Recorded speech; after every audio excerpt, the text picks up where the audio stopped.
혹시 이 총기를 기억하시나요? 오늘은 총기에 장착하는 전술형 레이저 조준기에 대한 재밌는 이야기들을 알아보도록 하겠습니다. 오늘도 출발해보시죠! 예!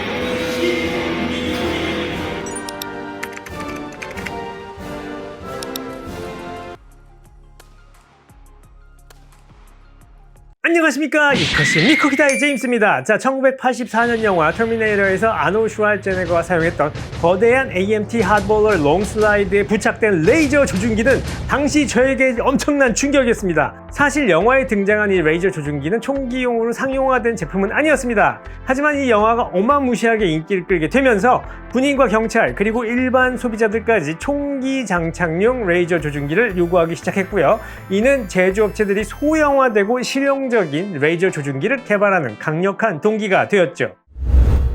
자, 총기용 전술 레이저 조준기의 역사를 빠르게 살펴보도록 하겠습니다. 이 전술형 레이저 조준기가 처음으로 상용화된 시기는 1979년도입니다.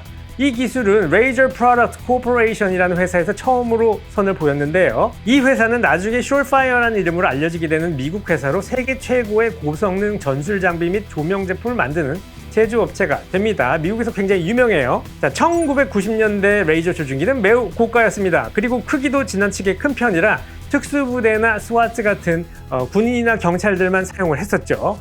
굉장히 좀 부담스러웠어요. 하지만 레이저 다이오드 기술이 발전하면서 기존의 크고 투박한 가스 레이저 방식 대신 소형화, 경량화, 저전력화가 가능한 솔리드 스테이트 레이저, 이 기반의 제품들이 등장하기 시작합니다.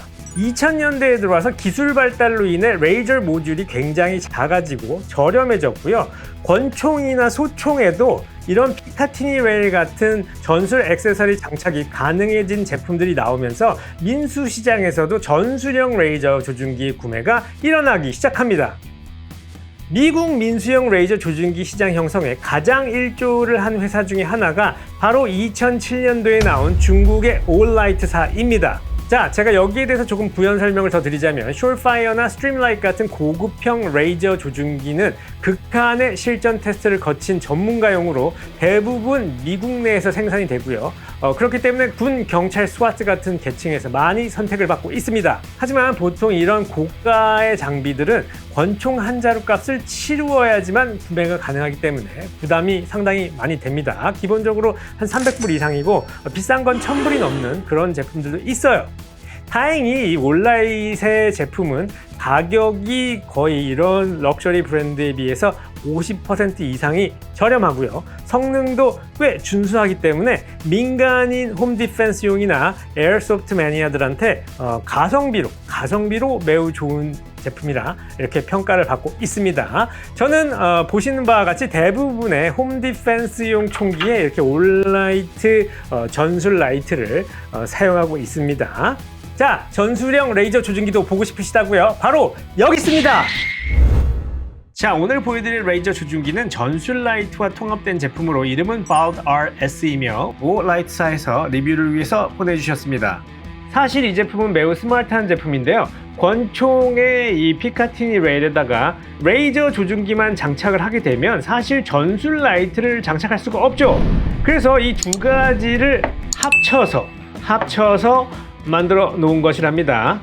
아시는 바와 같이 레이저는 직진하는 성질이 있기 때문에 어둠 속에서 수백 미터를 조준할 수 있죠. 물론 주간이라면 레이저의 빛이 좀 약해지는데 이 발달 S는 주간의 가시성이 약해지는 레드 레이저 대신 주간에도 선명하게 보이는 그린 레이저를 사용하고 있습니다. 자, 총기에 장착하기 전에 제품을 한번 살펴보도록 하겠습니다. 자, 이 발달 S는 사이즈가 매우 작고 가볍습니다. 이 제품의 길이가 약 2.4인치로 63mm 정도 되죠. 그리고 무게는 약 0.2파운드 한 95g 정도 됩니다. 그래서 그렇게 무겁거나 부담스럽지는 않습니다. 자, 무엇보다도 편리한 것은 총기에 라이트를 분리하지 않고 이 매그네틱 차저로 이렇게 충전을 할 수 있다는 것이죠. 자, 이게 왜 중요하냐면 일반적으로 이 레이저 조준기를 총기에서 분리하는 경우는 충전이나 배터리를 교체하기 위해서입니다. 문제는 분리한 후에 다시 총기에 장착할 경우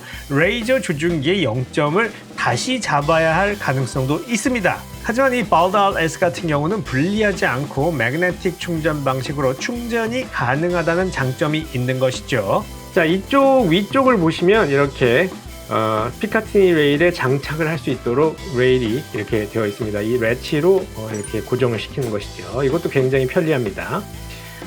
그리고 이쪽을 보시면 여기에 로고가 있고요. 여기 QR코드가 있어서 매뉴얼 같은 것을 즉시 이렇게 폰으로 보실 수 있습니다. 자, 여기에 있는 두 개의 구멍은 0점을 조절하는 구멍입니다. 여기 보시면은 left, right 있고 up and down이 있죠.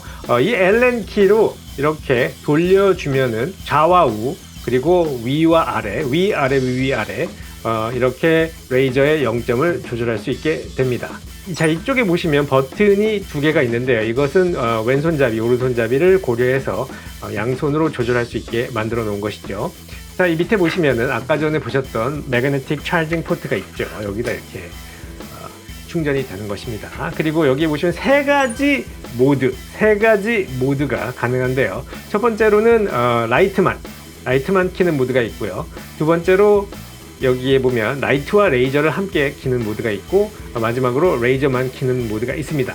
그리고 라이트는 이렇게 생겼죠. 뭐 별로 이렇게 특이하진 않습니다. 자, 일단 레이저만 한번 켜보도록 하겠습니다. 여러분들이 잘 보실 수 있게요. 자, 이런 식이죠. 눈뽕. 자, 이런 식입니다. 그리고 라이트와 레이저를 함께 켜보도록 하겠습니다. 가운데죠. 매우 밝을 것 같습니다. 자, 이 라이트는 800루멘입니다. 실내용 저조도인 100루멘 모드를 선택할 수 있어요. 그러니까 두 가지 모드가 이렇게 존재하고 있다는 겁니다. 자, 보여드릴게요. 자, 잘 안 보이시죠? 조금 내려보겠습니다. 어떻게 보이나? 자, 지금 레이저와 라이트를 같이 킨 모습입니다. 카메라로 담기가 좀 어렵네요. 조도가 너무 밝기 때문에. 자, 그리고 마지막으로 이 저조도 모드 켜보도록 하겠습니다. 이거는 좀 이제 100루멘 정도인 조도입니다.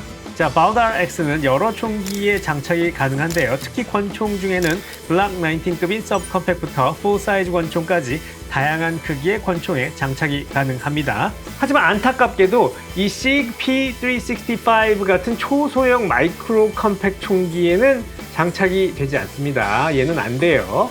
마침 제가 글락 19이 있기 때문에 글락 19에 장착을 해보도록 하겠습니다. 장착은 그리 어렵지 않습니다. 여기 이 권총 밑에, 글락 19 밑에 보시면 피카티니 레일 아래 이렇게 홈이 파져 있죠. 이 홈에다가 여기에 있는 이 튀어나온 부분을 맞추시면 됩니다. 이 레치는 일단 제가 젖혀놨고요. 장착 시에 이 레치를 이렇게 누르시면은 이 아래에 있는 이 부분이 이렇게 튀어나오게 되어 있습니다. 자, 보세요. 자, 누르면 얘가 튀어나옵니다. 튀어나오면서 이 부분과 이 부분을 그냥 맞춰주면 됩니다. 그리고 레치를 이렇게, 자, 이 맞춰진 상태에서 간단하게 이 레치를 닫아주시면 장착이 끝났습니다. 매우 쉽죠? 자, 아까 말씀드린 대로 이 레이저 조준기도 레드닷과 같이 레이저 볼 사이터나 사격을 통해서 0점을 실제로 조절을 하셔야 되는데요. 광학 장비의 0점 조절에 관심이 있으시다면 여기 위에 레드닷 관련 영상을 참조하시면 이해가 빠르실 것 같습니다. 자, 실제로 한번 느낌을 보면요, 그렇게 무겁지 않습니다. 아까 말씀드린 대로 95g 정도, 0.2파운드 정도 된다고 말씀드렸죠. 그래서 총기를 사용할 때 그렇게 이렇게 무겁거나 이렇게 부담스럽진 않습니다. 그 이유는 바디가 알루미늄 합금 바디로 제작이 되어 있기 때문에 굉장히 좀 가벼운 편이죠. 그리고 IPX4 방수 등급을 충족을 시키고 있는데요. 물론 이것을 물속에 담글 정도는 아닙니다. 이건 물속에 담그시면 안 돼요. 하지만 이 정도면 비가 내리는 야외에서 충분히 사용이 가능한 레벨입니다. 자, 사용법은 간단합니다. 여기 양쪽에 버튼이 위치하고 있기 때문에 본인이 원하는 손가락으로 버튼을 조작하셔서 작동을 시키시면 됩니다. 일단 버튼을 길게 누르면 버튼에서 손을 떼는 순간 불이 꺼집니다. 하지만 한 번 버튼을 강하게 누르면 이렇게 켜지게 되어 있습니다. 지금 손가락 안 대고 있는데 켜져 있죠. 굉장히 직관적입니다. 아쉽게도 한국에서는 이 실제 총기용 레이저 조준기가 불법이라고 합니다. 에어소프트에 장착을 해서 이렇게 가지고 놀면 참 재밌을 텐데 말이죠. 아쉽습니다. 하지만 미국에 거주하시는 구독자님들께서는 이 제품을 합법적으로 구매를 하실 수 있습니다. 혹시 이 제품에 대해서 관심이 있으시거나 좀 더 자세히 알아보시고 싶으시면 밑에 제가 링크를 걸어 놓았으니까 방문하셔서 제품을 좀 더 살펴보시기를 바랍니다. 그리고 구매까지 해주시면 더 감사하겠죠. 자, 그럼 이 레이저 조준기에 대한 재밌는 이야기를 좀 더 해보도록 하겠습니다. 액션 영화를 보시면 레이저 조준기에서 나오는 줄을 보실 수 있는데요. 이것이 정말 가능할까요? 사실 레이저 포인터를 써보신 분들은 잘 아시겠지만 레이저 조준기의 빛은 대기 중의 입자, 먼지나 수증기에 부딪히지 않는 한 선명한 줄로 보이지 않고 오직 목표물에 찍힌 점만 보이게 됩니다. 자, 제가 간단한 실험을 통해서 영화 속에 나오는 레이저 조준기 줄을 한번 재현해 보도록 하겠습니다. 자, 레이저 쇼입니다. 자, 레이저 쇼. 자, 멋있죠? 실제로 레이저가 나가는 것을 이렇게 재현하실 수 있습니다. 간단한 분무기가 있으면. 그래서 영화상에서는 이를 이렇게 표현을 할 때 스모그를 뿌리거나 요즘은 CGI를 사용을 한다고 합니다. 자, 마지막으로 충격적인 사실을 한 가지 더 알아보도록 하죠. 영화상에 표현이 되는 레이저 조준기들은 실제로 군인들이 사용하는 레이저 조준기는 아닙니다. 사실 군인들은 이런 레이저를 사용하지 않고 적외선인 인프라레드 레이저를 사용하는데요. 그 이유는 이런 일반 레이저로 조준을 할 경우 적에게 사격자의 위치가 이렇게 노출될 수 있기 때문입니다. 하지만 적외선 레이저를 사용하면 야간 투시경을 사용해야만 볼 수가 있기 때문에 전술적으로 훨씬 유리해지는 장점이 있죠. 물론 이런 적외선 레이저 조준기도 민수용으로 나와 있긴 한데 고가의 야간 투시경이 있어야만 활용이 가능하기 때문에 민간인 슈터들에게는 그리 좋은 선택은 아니라고 생각이 됩니다.